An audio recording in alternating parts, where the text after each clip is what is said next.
perhatiannya sebentar ya. Assalamualaikum warahmatullahi wabarakatuh.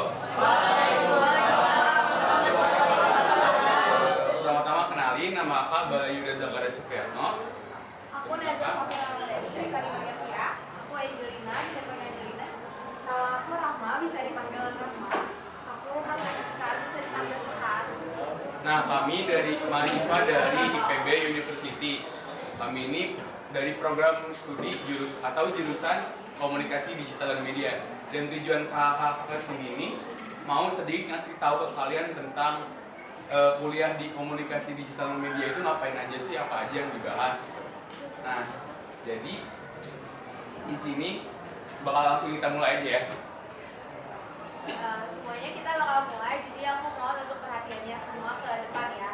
Nanti di akhir dan di pertengahan kita bakal ada ice breaking dan games yang bakal pasti ada hadiahnya juga. Jadi tunggu dulu ya. Oke. Nah, seperti yang tadi udah dikumpulkan oleh Kakak Balya, jadi kami ini adalah salah satu mahasiswa dan mahasiswi dari program studi komunikasi digital dan media. Nah, seperti yang kita ketahui bahwa komunikasi digital dan media ini adalah sebuah program studi yang udah gak asing lagi didengar sama orang karena perkembangan zaman yang sangat pesat membutuhkan komunikasi digital dan media. Pasti semuanya punya medsos kan? Iya. Pasti punya HP? Iya. Nah, itu kan menggunakan alat digital, di mana alat-alat konvensional seperti surat kabar dan sebagainya itu udah gak dipakai gitu. Sebenarnya bukannya 100% gak dipakai, tapi dia itu udah dialihfungsikan gitu, jadi lewat digital tersebut. Nah, jadi jurusan komunikasi digital itu adalah program studi yang fokus pada pemahaman dan penerapan teknologi digital dalam konteks komunikasi. Jadi walaupun kita di program studi digital dan media, tapi kita tetap ngebahas tentang komunikasi tersebut. Nah, selanjutnya ini tuh mencakup pembelajaran tentang media sosial, produksi konten, digital analisis data, strategi pemasaran online, dan berbagai platform komunikasi digital lainnya. Apa sih tujuannya, Kak? Nah, tujuannya itu untuk mempersiapkan mahasiswa untuk berkarir di industri yang terus berkembang pesat saat ini. Seperti misalnya ada e-commerce, Shopee, Tokopedia, dan sebagainya, itu membutuhkan ahli-ahli yang memang di bidang komunikasi digital dan media. Oke, boleh lanjut, Kak? Nah, apa sih komunikasi? Siapa yang tahu di sini komunikasi itu apa? Boleh tunjuk tangannya? Ada yang mau jawab? Aku kasih satu bingkisan. Siapa yang mau? Ayo, ada yang tahu komunikasi? Maju sini aja, maju aja. Coba kamu jelasin tanpa melihat PPT dulu ya. Komunikasi itu apa? Penyampaian informasi ke orang lain ya, melalui interaksi. Karena memang kan interaksi sosial kan ada cara komunikasi dan komunikasi proses penyampaian informasi, gagasan, ide ke orang lain. Oke, beri tepuk tangan dulu buat siapa boleh? Tadi ya, hadiahnya di akhir ya. Oke, ya betul tadi yang udah disebutkan sama Nesya, kalau misalnya komunikasi itu adalah proses penyampaian dan pertukaran informasi, gagasan atau perasaan antara individu atau kelompok melalui berbagai cara. Ada ucapan, tulisan, sama bahasa tubuh. Ucapan itu kayak gimana sih, Kak? Nah, ucapan nih, kalau misalnya kita berinteraksi sama teman-teman sebaya kita, berinteraksi sama orang tua kita, pasti kita menggunakan komunikasi lewat ucapan. Lalu kalau tulisan gimana sih, Kak? Nah, kalau tulisan, kalau misalnya ada di sosial media seperti Instagram, itu kan ada kolom komentar. Nah, itu tuh seperti komunikasi tulisan. Lalu selanjutnya bahasa tubuh. Bahasa tubuh itu yang kayak gimana sih, Kak? Nah, kalau bahasa tubuh seperti yang kita lakuin kalau lagi komunikasi sama orang-orang, pasti ada gerakan tangan, terus ada gerakan kayak misalnya orang-orang yang memiliki kebutuhan khusus, dia itu pasti menggunakan bahasa isyarat. Nah, itu merupakan salah satu komunikasi bahasa tubuh. Nah, selanjutnya komunikasi ini merupakan fondasi dari interaksi manusia dan sangat penting dalam kehidupan sehari-hari, di tempat kerja, dan dalam hubungan sosial dan bidang lainnya. Makanya kalian harus benar-benar mempelajari komunikasi dari awal. Jangan menggunakan komunikasi itu kayak udahlah itu komunikasi yang penting selewat aja, bukan kayak gitu ya. Jadi komunikasi itu emang harus dibina dari awal, gimana cara berkomunikasi dengan orang tua, gimana kita berkomunikasi dengan teman sebaya, dan juga gimana cara caranya kita komunikasi sama masyarakat di sekitar kita. Oke, selanjutnya Kak. Nah, ini nanti bakal dijelasin sama teman saya namanya Ratna. Silahkan. Oke, kalau tadi Kak Angel ngomong komunikasi, di sini aku mau tanya ke teman-teman semua, ada nggak sih yang tahu tentang komunikasi digital? Tahu nggak pengertiannya apa gitu? Ada yang mau jawab? Firas. Nah, jangan Angel lagi. Firas. Firas. Ini loh, udah di spill. Ayo. Firas. Apa aku tunjuk? Ahmad tahu nggak tentang komunikasi digital? Pak, tadi kan komunikasi udah dijelasin tuh apa, nah terus tadi digitalnya gimana? Tadi jawab apa? Oh, bisa. Kamu. Komunikasi Ya. penyebaran informasi lewat media sosial. Oke, benar kata siapa ini? Namanya? Kenapa? Nah benar kata Ina itu kalau komunikasi digital adalah pertukaran informasi melalui media sosial. Benar kata Ina bahwa media sosial ini menjadi sebuah perantara yang mana perantara dapat kita gunakan untuk kita berkomunikasi gitu. Nah di sini juga dapat dilihat oleh teman-teman semua bahwa komunikasi ini menggunakan teknologi digital seperti internet, media sosial, dan perangkat mobile lainnya untuk mengirim pesan, menerima, dan memproses pesan secara cepat dan efisien. Kalau misalkan zaman dulu itu kita komunikasinya melalui surat, terus kita bertukarnya melalui surat, terus teleponnya juga telepon rumah kan. Nah itu cukup lama diterimanya. Nah kalau misalkan sekarang ini kita bisa menggunakan digital internet, media sosial, nah itu jadi pesan yang dikirim diterima itu juga lebih cepat gitu. Nah terus bisa dilihat. Nah di sini ada contoh media komunikasi digital. Yang pertama ada media sosial. Di sini ada nggak yang mau volunteer gitu nyebutin media sosial minimal 5? Pasti tahu kan?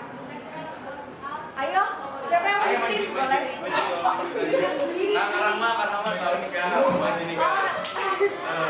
Yang ini dulu. Siapa namanya? Rafael.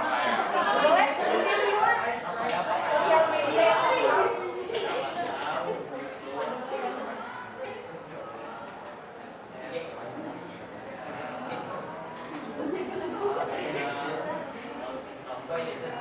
Oke, makasih ya Rafael.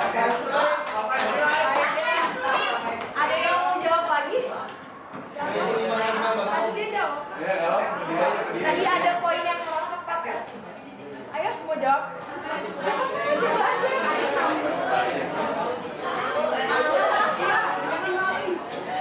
Oke, jadi media sosial ini merupakan platform online yang dapat kita gunakan di era digital ini sebagai pertukaran informasi yang kata ini bilang. Nah, jadi media sosial ini kayak contohnya itu ada Instagram, TikTok, Twitter, atau yang sekarang dibilang X itu.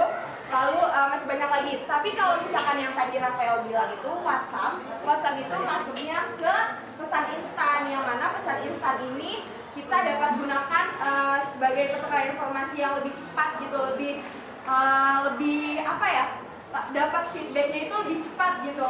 Jadi kayak kita bertukar informasi kayak misalkan chattingan, nah itu masuknya ke pesan instan. Sedangkan di media sosial ini sebagai tempat yang mana kita dapat bertukar pengalaman, bertukar ide. Misalnya kayak Rafael ini membagikan kesehariannya, kegiatan kesehariannya ini melalui media sosial. Nah itu nanti audiens itu melihat, oh ini kegiatan Rafael. Terus barangkali Rafael juga bisa memotivasi orang untuk berkegiatan juga. Nah itu jadi media sosial ini memiliki banyak manfaat, yang mana manfaat ini sebagai motivasi, sebagai pertukaran ide, dan masih banyak lagi yang dapat kita manfaatkan di era digital ini.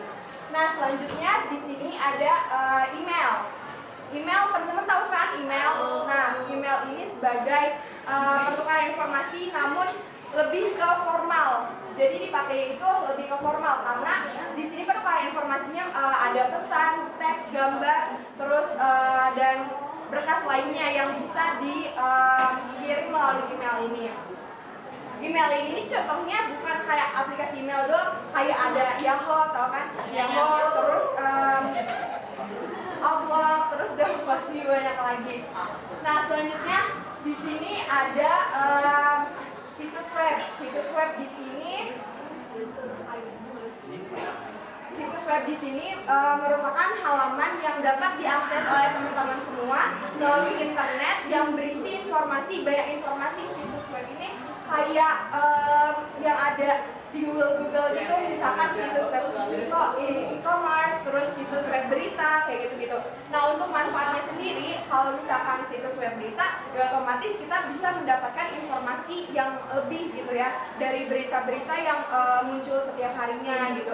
Nah, kalau misalkan e-commerce ini jadi bisa dimanfaatkan sebagai branding, jadi kayak kita juga tahu gitu tuh, apa ya, benda-benda atau kayak ya informasi tentang si produk-produk ini gitu melalui situs web e-commerce ini. Nah, selanjutnya ada pesan instan. Kalau pesan instan itu contohnya kayak Line, terus kayak WhatsApp, terus Telegram. Nah, itu kita bisa manfaatkan sebagai ya sama ya, komunikasi yang kemana itu sebagai pertukaran informasi, tapi itu tuh kayak kita tuh bisa mendapatkan feedback secara langsung. Jadi kita tuh feedback itu real time gitu, secara langsung gitu, kecuali emang malas jawab aja. Nah, terus selanjutnya di sini ada video conference. Video conference ini merupakan layanan komunikasi online yang memungkinkan penggunanya untuk melakukan konferensi dengan beberapa orang secara bersamaan. Ini contohnya Zoom, Google Meet, kayak gitu. Nah, itu masuknya ke video conference yang mana teman-teman juga di sini pernah ngalamin COVID gitu kan? Ya, nah di COVID itu kita menggunakan memanfaatkan video conference ini sebagai apa ya, sarana belajar, sarana kayak pendidikan gitu kan. Nah, terus di sini manfaat konferensi itu tadi yang di era COVID ini dimanfaatkan. Terus manfaat lainnya itu kita bisa melakukan rapat, kayak misalkan kita susah nih bikin jadwal untuk pertemuan gitu.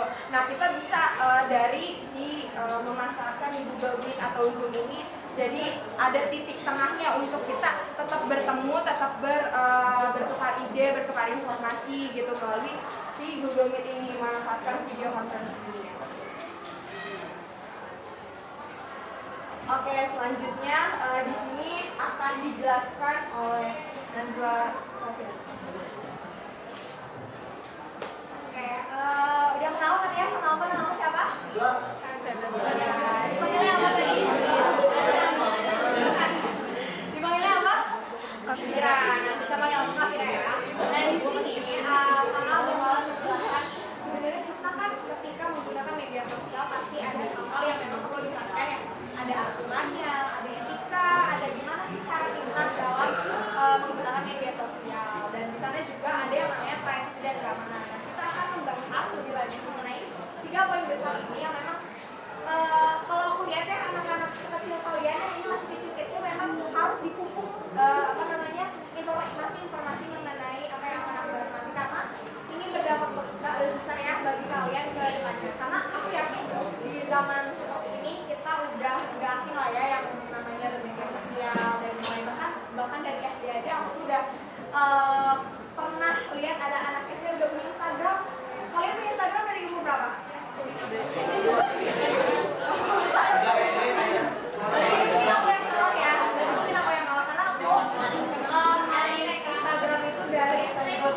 Nah, apalagi dari yang udah ada yang dari SD ya, jadi mungkin informasi ini akan sangat berguna. Kalau kita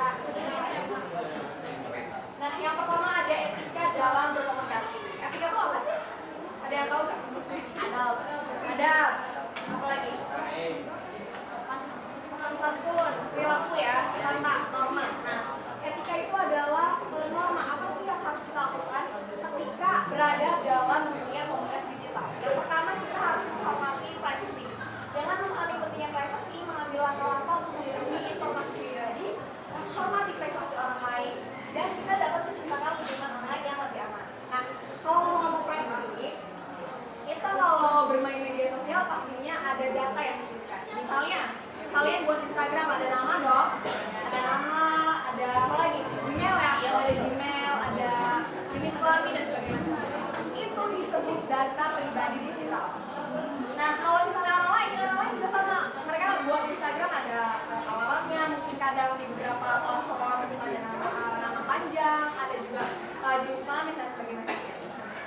kenapa sih kita tuh harus menghormati privasi orang lain? Nah, data kita di dalam dunia digital itu mudah untuk di-hacking, mudah untuk dimanipulasi. Jadi, gimana pentingnya kita menjaga data kita di dalam media sosial itu? Karena memang lebih mudah untuk orang-orang jahat yang di luar sana memanfaatkan untuk black market, misalnya hacking, phishing. Ada yang mau hacking apa? Hacking? Ada yang mau hack? Di-hack? Di-hack ya, nah itu. Oke. Nah, penting juga buat kita untuk tidak mencari atau mengetahui data orang lain karena memang privasi masing-masing ya. Nah, selanjutnya menggunakan bahasa yang sopan. Menggunakan bahasa yang sopan itu artinya kita menghargai pendapat orang lain dan juga bisa menghindari konflik yang memang tidak penting. Dalam dunia digital ada yang namanya jenjang digital. Kalau misalnya kalian tuliskan pesan, satu pesan di dalam dunia digital, terus orang screenshot, even kalian udah menghapus apa yang kalian kirim di media sosial, tapi udah kena screenshot. Nah, apa yang kalian katakan di media sosial itu nggak akan terhilang selama screenshotnya masih ada. Nah, ini disebut jejak digital. Kalian mau ngatain apa aja ke orang lain, mau ngatain hal-hal yang nggak benar, hal-hal yang nggak baik, itu kalau misalnya udah ketangkap sama orang lain, nggak akan bisa hilang. Nah, itu jejak digital. Jadi penting untuk kalian menggunakan bahasa-bahasa yang sopan. Nah, menurutku kenapa sih kita di Instagram tuh harus, maksudnya di platform lainnya harus belajar dan sebagainya menggunakan kata-kata yang tidak senonoh gitu ya, karena sebenarnya kita bisa membuat media sosial itu lebih aman dan positif gitu. Karena kan di media sosial itu bukan hanya informasi-informasi yang berkenaan secara berita dan segala macam, tapi juga banyak informasi ya. Jadi lebih baik untuk kalian mengeluarkan kata-kata yang lebih positif dan lebih sopan agar ini bisa menjadi platform, karena bukan hanya anak-anak SMP, SMA, anak-anak SD pun bahkan sudah ada di media sosial gitu ya. Jadi akan lebih aman bagi mereka. Nah, ini selanjutnya gimana sih cara kita menerima informasi? Gimana cara kita bijak dan kita menerima informasi? Nah, jadi kita dalam menerima informasi itu melibatkan kemampuan untuk menilai, memfilter atau menyaring, dan juga mengenai informasi yang diterima. Nah, ini mencakup kemampuan untuk membedakan antara fakta dan opini. Tidak dibedakan semuanya antara percaya dan tetap setuju. Nah, aku membahas dulu ya fakta dan opini. Fakta itu apa fakta dan opini itu apa menurut kalian? Ada yang tahu nggak? Fakta itu apa? Fakta nyata, opini pendapat. Jadi fakta itu adalah hal yang nyata, bisa dibuktikan sesuai dengan kejadian yang sedang berlangsung dan sudah terjadi. Nah, kalau opini beda. Opini itu biasanya hanya pendapat orang lain gitu. Jadi belum bisa dibuktikan secara ilmiah bahwa memang itu terbukti. Nah, dalam bermedia sosial tentunya kita harus bisa menerima bahwa kita tuh harus bisa kontrol diri kita dalam mengatasi hoax. Gimana sih cara mengidentifikasi hoax? Aku akan jelaskan sedikit. Yang pertama, kita bisa langsung verifikasi sendiri. Kalau sekarang kalian punya mama ya, di grup WA kan suka ada gitu ya yang ngirim link gitu ya, link terus kayak berita-berita satu anak ditemukan apa gitu ya, ceritanya. Nah, itu belum tentu benar ya teman-teman, karena memang berita-berita yang disebar di WA itu tuh harus tahu dulu itu sumbernya dari mana. Sumbernya dari mana? Apakah dari website yang terpercaya kah atau platform yang terpercaya? Nah, itu harus tahu dulu. Nah, selanjutnya periksa fakta. Cari tahu apakah apa yang dikatakan oleh berita tersebut itu benar nggak sih? Sumber-sumbernya benar nggak sih?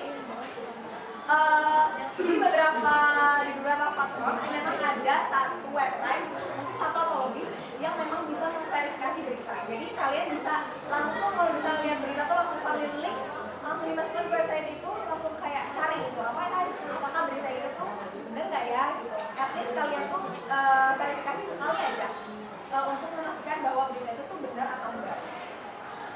Selanjutnya, tinjau konteks. Pertimbangkan konteks di sekitar informasi tersebut seperti ya, masuk akal nggak sih berita yang diomongin gitu.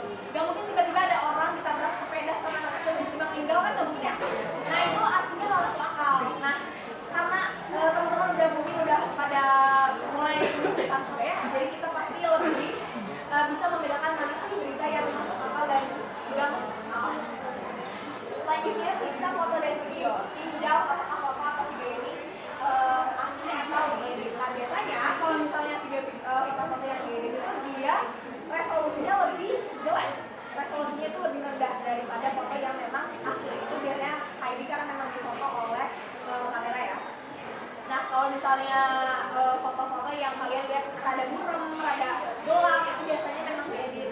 ada juga kok foto-foto yang beda, tapi ini nah itu pentingnya untuk memverifikasi ulang ya, karena memang kalau di zaman sekarang kan semakin modernnya orang-orang mungkin bisa ngedit, bahkan kita aja bisa AI gitu ya. Nah itu jadi memang bahaya juga gitu ya. Selanjutnya kritis berpikir, bisa kita gunakan logika dan kritis berpikir untuk menilai kebenaran dari informasi. Nah yang sudah aku bahas lagi, ketika kita mendapat berita itu jangan langsung diolah, oh ternyata dunia, oh ternyata dunia. Kita harus memastikan dulu kira-kira ini tuh masuk akal nggak sih? Ini tuh beneran terjadi nggak sih? Kita juga perlu berpikir kritis. Nah yang terakhir ada privacy dan keamanan. Ngomong-ngomong privacy dan keamanan itu yang tadi ya yang udah aku bahas tadi, kita mempelajari ini tuh penting karena memang untuk melindungi informasi pribadi dari akses yang tidak sah, terus juga penyalahgunaan, terus juga ada pencurian identitas, terus juga mereka orang-orang seperti kita yang memang sudah tidak asing menggunakan media sosial ini perlu memastikan bahwa komunikasi sensitif ini tetap terjadi untuk mengurangi risiko pengawasan yang tidak diinginkan. Nah tadi aku sudah bahas sedikit mengenai hacking ya. Jadi kalau misalnya kalian pernah dapat link kayak link ini nanti masuk surga, pernah?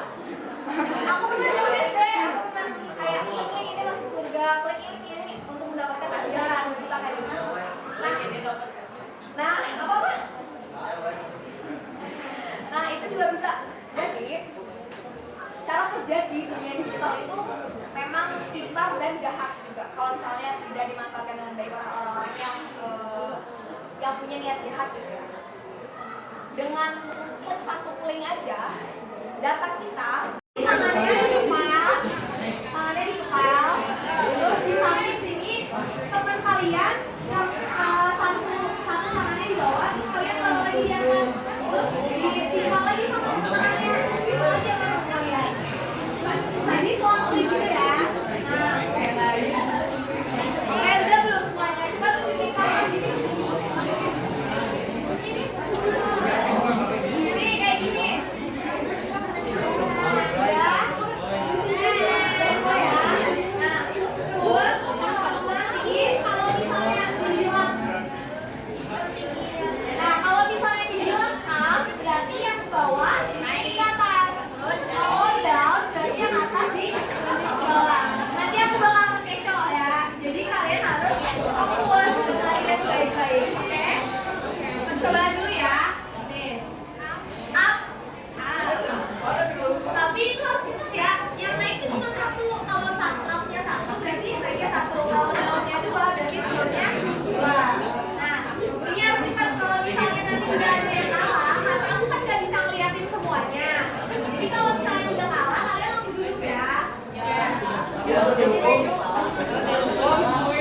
Ya, mulai ya.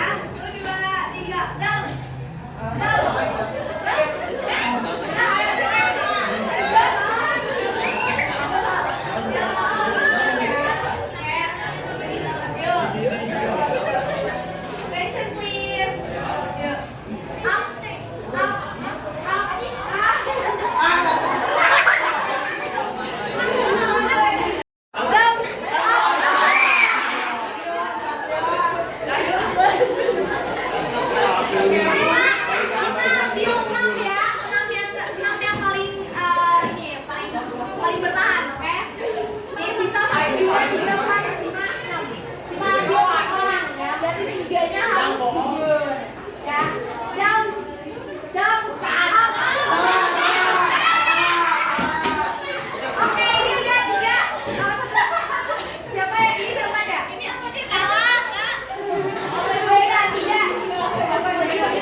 biru.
Oke teman-teman, minta perhatian sebentar ya. Nah tadi kan kakak Kak Sasi udah nyebutin nama kakak. Tapi kamu nanya, ada yang tahu nggak nama kakak siapa? Gak boleh lihat, gak boleh. Ada yang tahu nggak nama kakak siapa di sini? Abel ya, betul Abel. Nah di sini kakak bakalan jelasin ke kalian apa sih keuntungan menjadi pintar dalam bersosial media. Sebelumnya nih, ada yang main sosial media gak? Banyak ya pasti, tapi kalian tuh main sosial media itu buat apa?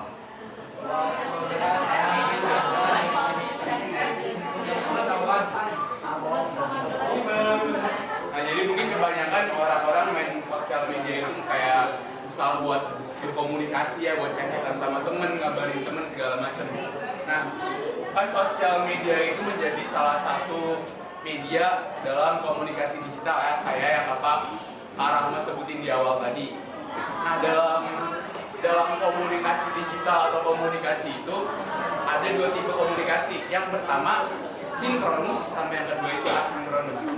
Ada yang tahu nggak sinkronus sama asinkronus itu apa? Asinkronus itu adalah komunikasi yang dilakukan secara tidak langsung dan nggak langsung dijawab atau nggak langsung diterima informasinya. Kayak contohnya nih, misal kalian ngechat WA ke teman kalian di jam 8 pagi, tapi teman kalian itu jawabnya di jam 9 malam. Nah, itu tuh namanya asinkronus atau biasa disebut dengan slow respon. Itu kayak ya, jadi singkatnya itu asinkronus itu komunikasi yang secara tidak real time. Jadi kayak kita memberikan informasinya di jam 9 pagi, tapi sang penerima informasi itu membahasnya di jam 9 malam. Kak, boleh di next Kak? Nah, keuntungan menjadi pintar dalam bersosial media. Yang pertama adalah menemukan peluang karir.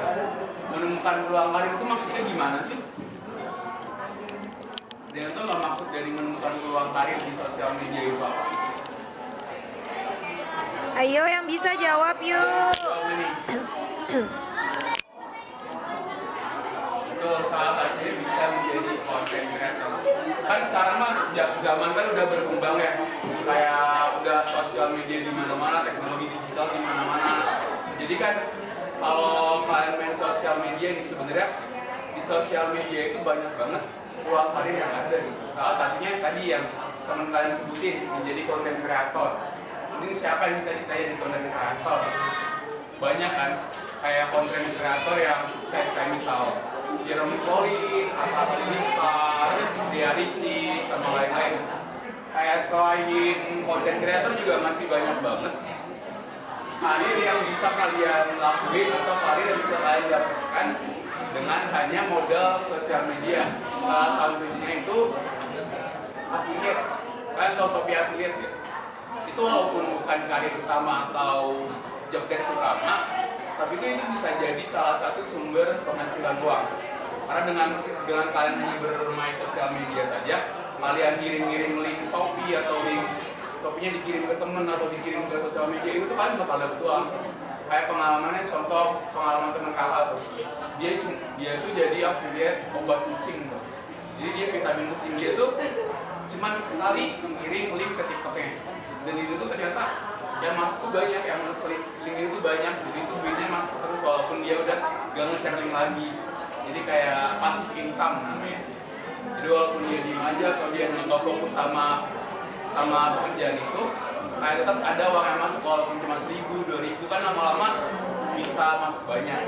Nah selain affiliate juga masih banyak lagi kayak sosial media. Sih tahu LinkedIn nggak? Sosial media LinkedIn belum ada tahu ya. Jadi di sosial media LinkedIn itu bakalan berguna banget nanti buat kalian kalau kalian udah lulus SMA atau lulus kuliah, buat kalian kalau mau nyari pekerjaan. Jadi itu di LinkedIn itu nanti bakal banyak banget lowongan pekerjaan yang tersedia di perusahaan-perusahaan. Kayak nanti di LinkedIn itu kalian bakalan post atau upload tentang diri kalian, tentang CV kalian. Jadi LinkedIn itu adalah sosial media formal untuk mencari pekerjaan, bukan kayak sosial media kayak Facebook, Instagram. Kalau itu kan non formal ya. Sedangkan kalau LinkedIn itu benar-benar sosial media formal yang dibuat untuk mencari pekerjaan. Jadi misal kayak kalau kalian mau nyari kerjaan nih, kalian bingung, kalian mau nyarinya di mana? Bisa tuh kalian bangun branding kalian atau kalian bangun image kalian di LinkedIn. Itu bakal ngaruh banget ke perusahaan-perusahaan yang bakal melirik kalian nanti. Yang kedua, menjadi sumber informasi yang berguna. Nah, kenapa sih menjadi sumber informasi yang berguna itu bisa jadi salah satu keuntungan dalam pintar di sosial media? Karena kan seperti yang kita tahu ya, walaupun sosial media sekarang ini banyak banget informasi-informasi yang nggak guna atau informasi-informasi palsu, tapi di sisi lain juga banyak banget informasi-informasi yang berguna. Kayak misalkan contohnya nih di TikTok itu selain kayak konten-konten gak jelas, selain challenge-challenge gak jelas, itu banyak banget yang namanya informasi-informasi yang berguna. Kayak misalkan tips and tricks, terus tutorial, itu tuh kayak banyak banget. Bahkan kakak nih bikin PPT ini materinya dari TikTok, materinya misalkan dari TikTok, dari Google. Jadi kakak search dulu materinya, baru kakak pelajarin gitu. Jadi kayak kalian nih bahkan bisa belajar itu bukan cuma dari sekolah aja, kalian belajar nyari materi di sosial media juga sangat bisa banget asalkan kalian mau nyarinya. Dan kalian juga pinter buat memfilter informasi yang berguna. Kan nggak mungkin kan asal informasi kalian terima gitu, kayak misalkan ya masa sih kalian bakal langsung percaya ke informasi yang begini, ada perempuan renang di kolam renang besoknya hamil, kan nggak mungkin kan kalian percaya gitu. Kayak beberapa informasi viral yang hoax gitu nggak mungkin kan. Makanya tadi teman kakak kan udah jelasin tentang identifikasi hoax tuh. Nah, kalau kalian udah bisa identifikasi hoax sekarang, kalau kalian udah bisa identifikasi hoax, kalian harusnya bisa memfilter informasi yang berguna. Salah satunya sumber informasi yang berguna adalah sosial media. Nah, apa mau tahu nih? Kalian pernah nggak sih kayak nge-search tutorial di TikTok, kayak misal kalian mau ngerjain PR nih, tapi kalian nggak tahu caranya gimana? Kalian pernah nggak nyari informasinya dari TikTok? Pernah kan pasti?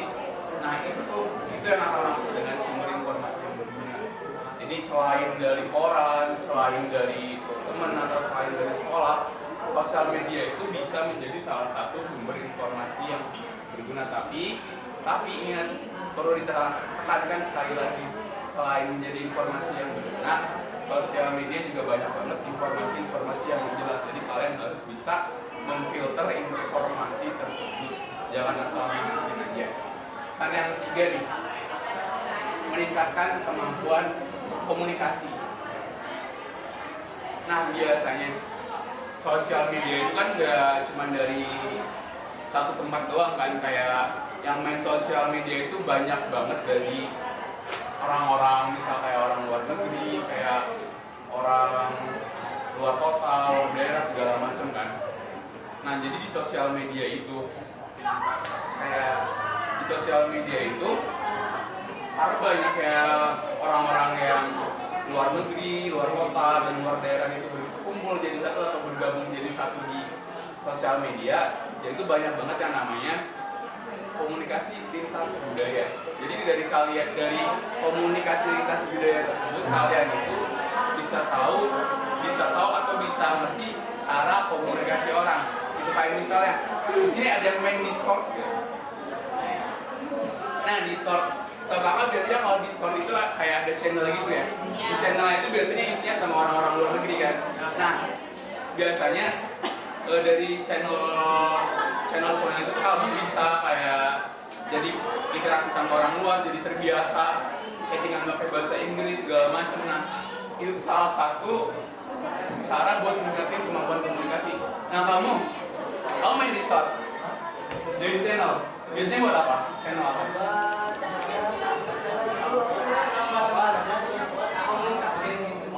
Nah, biasanya juga di game itu banyak banget ya, kayak main pakai bahasa Inggris.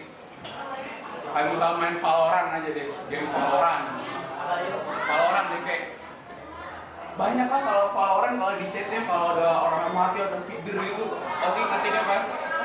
Fuck you gitu ya. Banyak banget.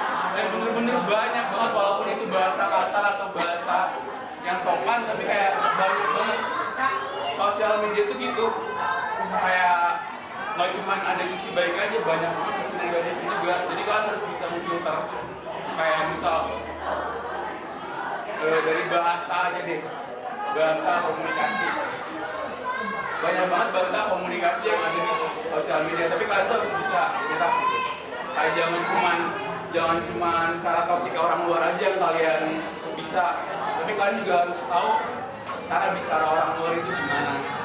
Dan itu bisa jadi salah satu value kalian atau salah satu kemampuan kalian. Kayak misalkan kamu di Discord kalau ngomong berarti pakai bahasa Inggris, bahasa luar, English. Hah? Enggak, tapi pasti ada lah beberapa yang pakai bahasa Inggris. Ada kan pasti. Nah itu kalau kamu seriusin kayak kamu terus-terusan chattingan sama bahasa Inggris, pakai bahasa Inggris sama teman kamu, lama-lamaan kamu terbiasa pakai bahasa Inggris itu bakal berguna banget sih mbak. Kayak di dunia kerja itu bakal berguna banget, karena itu bakal jadi salah satu kemampuan kamu. Karena bahasa Inggris itu menjadi salah satu global language gitu. Itu benar-benar bisa jadi salah satu kemampuan kamu atau keunggulan diri kamu. Jadi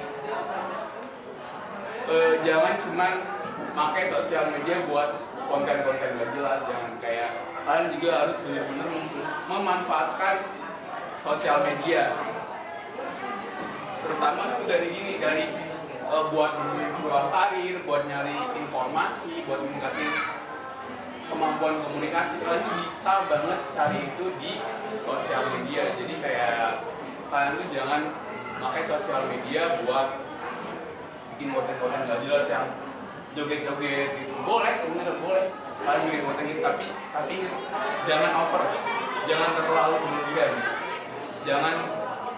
Jangan jadiin itu sebagai salah satu kegiatan utama kalian di sosial media. Jadiin itu sebagai refreshing aja. Dan di sosial media juga kan banyak banget ya sisi negatif di sosial media juga. Kalian tuh harus hati-hati, harus bener-bener berhati-hati di sosial media.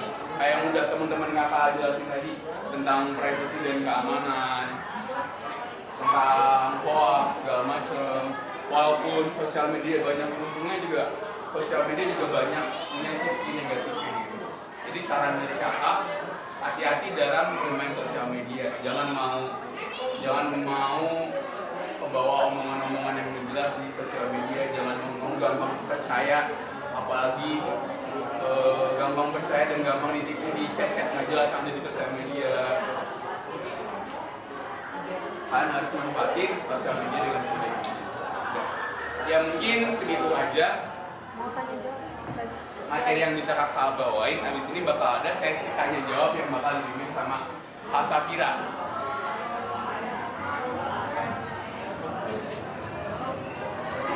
Nah, sebelum kita menutup kegiatan hari ini ya, aku mau kasih beberapa pertanyaan. Berapa pertanyaan nih kak? Kira-kira?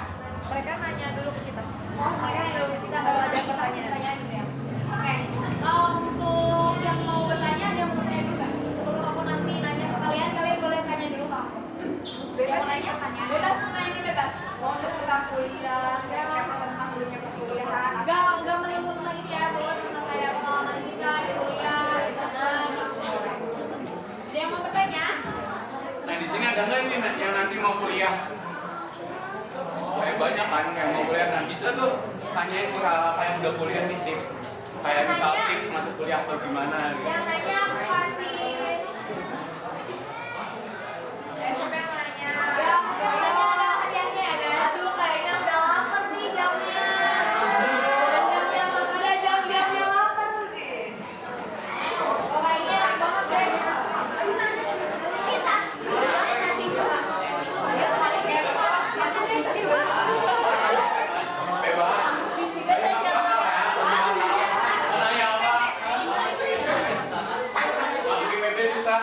Masuk IPB susah nggak kak? Waduh, enggak. Ya, kalau masuk IPB mah susah, di dalamnya susah. Masuk IPB itu nggak susah. Ini kakak ceritain. Ini mas suka ya. Kakak itu kan masuk IPB itu dari dari jalur mandiri ya. Kakak waktu jadi jalur mandiri itu ada tes tersendiri ya, kayak tes via online. Nah, kakak itu waktu tes di PB itu sumpah nih, ini nggak bohong ya. Jaringan kakak itu nge-lag, bener-bener nge-lag. Jadi kan dikasih waktu 30 menit.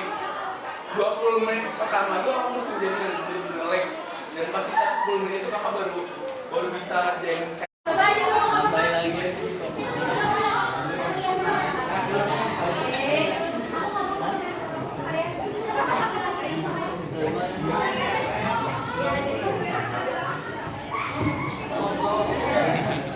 Ada yang mau jawab? Ada yang mau jawab nggak? Pak, teman kakak kita itu dia itu mau bayar Kamu lanjut ya.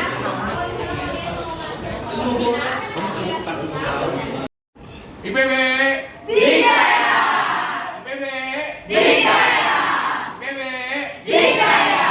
komunikasi Wih.